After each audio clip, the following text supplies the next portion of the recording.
Les grenouilles. Les contes de loup, Les grenouilles. les contes de loup, les contes de loup, les contes de loup, les contes de loup, les contes de loup, les contes de loup.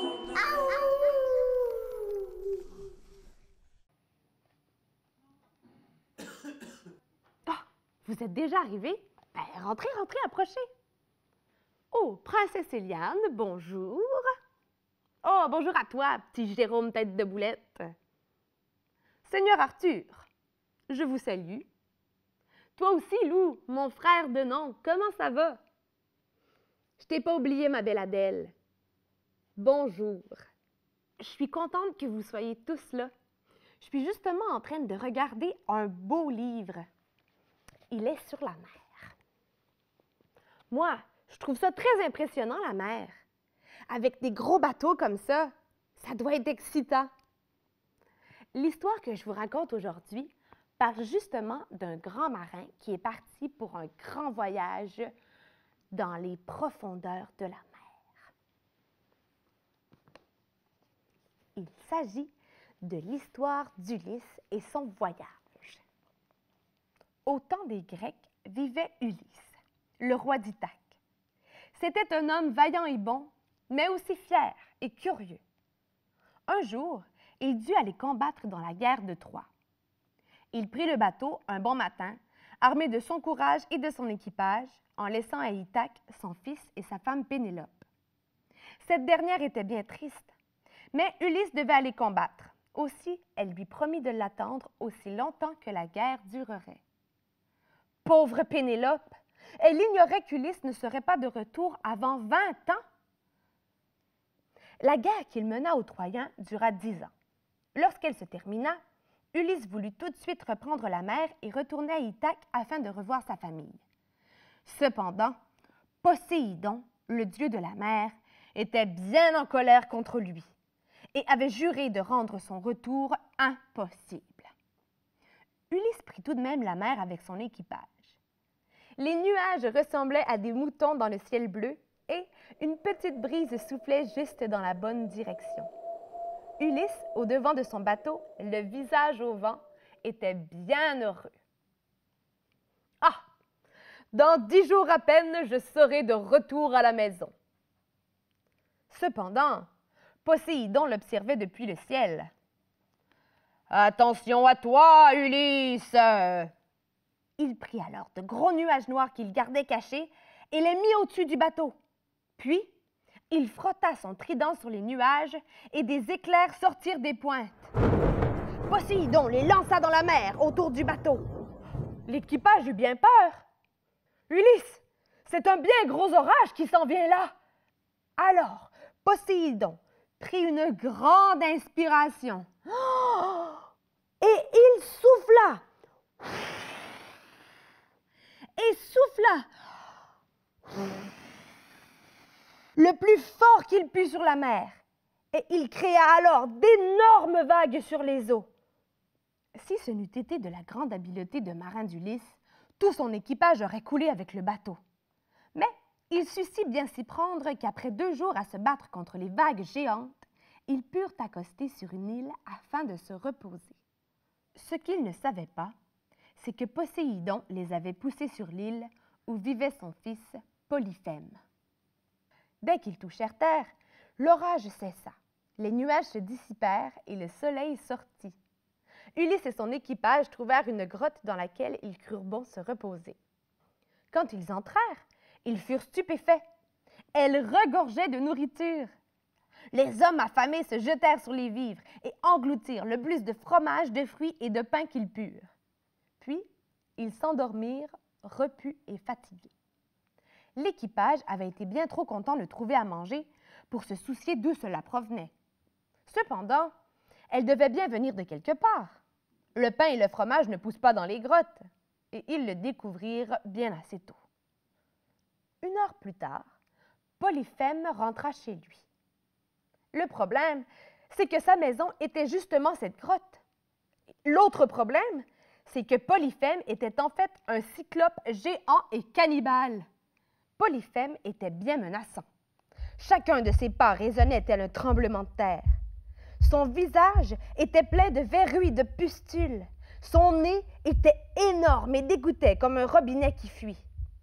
Sa bouche n'avait jamais souri et semblait toujours fâchée. Et puis, il y avait son œil. Son unique et énorme œil, planté au centre du visage, qui toisait tout le monde avec méchanceté. Il rentra dans sa grotte et la referma avec une énorme pierre, juste avant de réaliser qu'il y avait tout un équipage d'endormis chez lui. Il rit alors tellement fort que tous se réveillèrent et l'entendirent.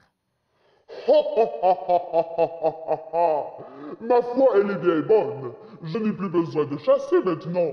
Mon repas vient à moi tout seul. Polyphème s'approcha en faisant trembler la grotte. Boum! Boum! Boum! Il s'empara de 2 matelots avec ses grosses mains grasses et les mangea d'un coup, tout rond. Il les trouva bien bons, car pour quelqu'un qui mange les hommes, les marins sont comme des fruits de mer. Il décida donc qu'il ne les mangerait pas tous d'un coup pour pouvoir les déguster plus longtemps.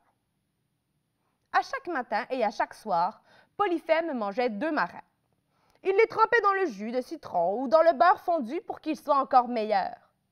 Quelquefois, il les mettait même dans un immense bol et les mélangeait à de la laitue pour en faire de la salade.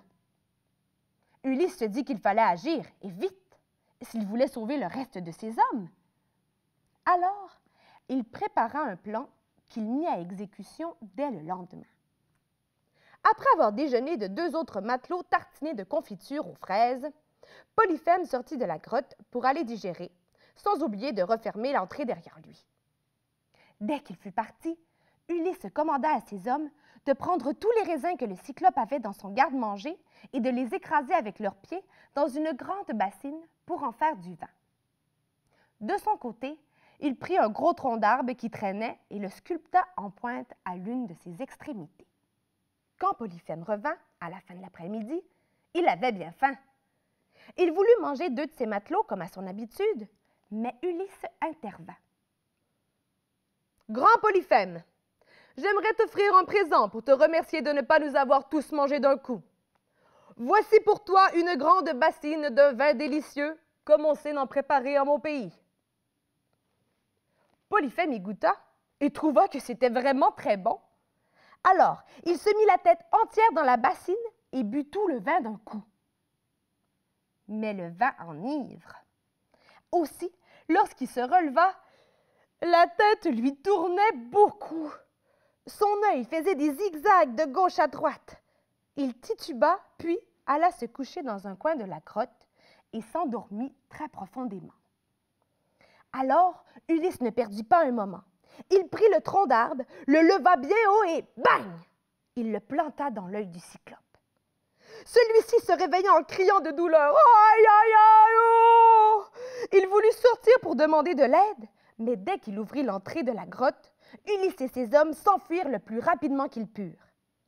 Et alors qu'ils reprenaient la mer, ils entendirent Polyphème crier « Revenez, mon repas! Revenez! Je dois encore vous manger! »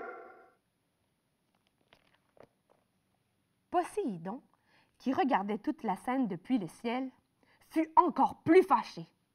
« Quoi? C'est Ulysse, simple homme, il ose faire du mal à mon fils? Oh, tu ne paies rien pour attendre, tu vas me le payer! » Et alors que le dieu de la mer le maudissait, Ulysse sentit un frisson lui parcourir le corps. L'équipage restant avait repris la grande mer. Cependant, il se dirigeait vers l'île des Sirènes. Ulysse savait qu'elles avaient le pouvoir d'attirer les marins avec leurs chants magiques. Et comme l'île était entourée d'écueils, les bateaux venaient se fracasser contre les rochers et y couler. Ulysse savait qu'il était dangereux d'approcher de l'île, mais il désirait tellement entendre le chant des sirènes qu'avant d'arriver près de l'île, il boucha les oreilles de ses matelots avec de la cire à chandelle pour qu'ils ne puissent plus rien entendre. Il se fit ensuite attacher au mât du bateau et donna l'ordre à l'équipage de ne le détacher sous aucun prétexte, même s'il les suppliait de le faire. Le bateau put alors s'approcher de l'île des Sirènes. Ulysse se mit soudain à entendre une musique très douce et voluptueuse. Plus il s'approchait, et plus les chants devinrent distincts. Il entendait vraiment la plus belle des musiques. Elle semblait fondre dans les oreilles comme de la crème glacée, puis l'enivrer et le réchauffer comme du vin. Ulysse fut pris par le charme des sirènes. Il voulut mettre le cap sur l'île. Il tenta alors de se défaire de ses liens et, voyant qu'il n'y parviendrait pas, cria à ses hommes de le détacher. Il cria et cria encore, se débattit tant qu'il put. Mais les hommes ne purent l'entendre à cause de la cire qu'ils avaient dans les oreilles. Ce n'est que lorsqu'ils perdirent l'île de vue que les hommes enlevèrent leurs bouchons et détachèrent Ulysse. Celui-ci, revenu à la raison, les remercia grandement de ne pas l'avoir écouté et d'avoir ainsi sauvé le bateau. Ainsi, grâce à sa ruse, Ulysse put être le seul homme à avoir jamais entendu le chant des sirènes et en être sorti indemne. Poséidon était rouge de colère. Son plan avait encore raté. Pour se défouler, il frappa la mer de son trident, comme un possédé, et à chaque coup, un immense tsunami apparaissait. Ulysse pensa que son voyage ne finirait jamais, alors que Poséidon frappait les eaux et créait la plus gigantesque des tempêtes de tous les temps. Ulysse l'avait tellement contrarié que Poséidon pleurait maintenant de colère. Chacune de ses larmes se transformait en une ondée exceptionnelle et il se mit à pleuvoir comme au déluge. Le brave marin et son équipage n'étaient pas près d'abandonner pourtant et reprirent leur poste. Les vagues, l'eau, encore de l'eau. Il y avait tant d'eau partout, dessus et dessous le bateau, qu'on ne savait plus d'où elle venait. Les marais prenaient des bouillons aussitôt qu'ils ouvraient la bouche. Ulysse criait des ordres, mais les vagues étaient si fortes qu'on ne pouvait plus rien faire, sinon se tenir le plus solidement possible au bastingage et espérer. Malgré tous ses efforts, son bateau finit par céder. Il se cassa en deux dans un grand fracas. Alors, il coula et tous les hommes d'Ulysse se sombrèrent avec l'épave. Seul lui, Ulysse, réussit à s'en sortir. Il attrapa une planche qui flottait et s'y accrocha. Il tint bon pendant 10 jours et 10 nuits, jusqu'à ce que la colère de Poséidon se calme. Au 11e jour, il vit apparaître une côte au loin. Il s'échoua enfin, brisé de fatigue, sur les rives d'Ithaque, sa ville. Ulysse avait réussi son voyage. Il était enfin de retour à la maison. Oh wow! C'est vraiment une belle histoire de marin, hein? Ça me donne le goût d'être moi aussi un capitaine. Oh, je serais très bonne, regardez. À bâbord toutes! Levez la voile! Terre en vue! Moussaillons, à l'abordage! Oh! Levez les voiles! Le vent souffle!